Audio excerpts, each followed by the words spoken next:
Friends, in this session, let us understand what is cash ratio, or say the absolute liquidity ratio. We'll take the balance sheet example. Let's say we have current liabilities of bank cash credit of 100 and sundry creditors of 200.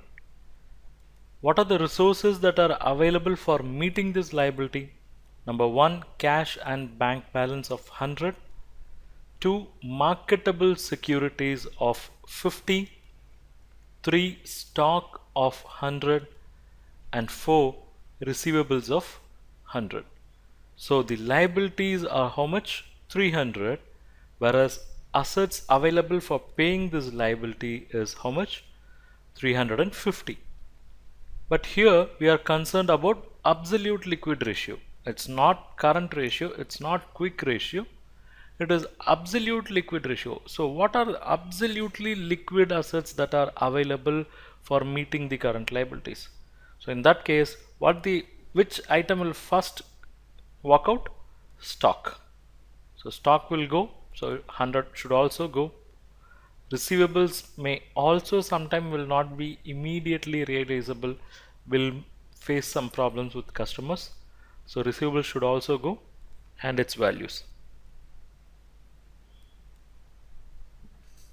So now we have only cash and bank and marketable securities.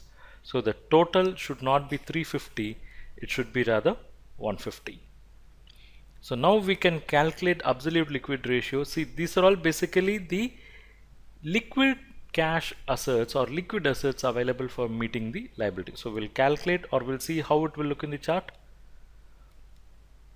The current liability is 300 and the liquid assets is only 50% of it.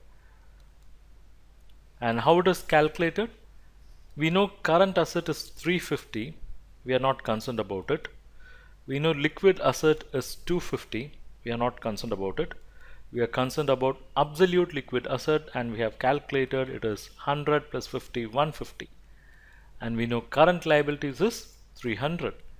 And now we can calculate absolute liquid ratio, which is absolute liquid assets divided by current liability, and the ratio is 150 by 300, which is 0.5:1. For every 1 rupee of current liability, there is absolute liquid assets of 50 paise. Thank you.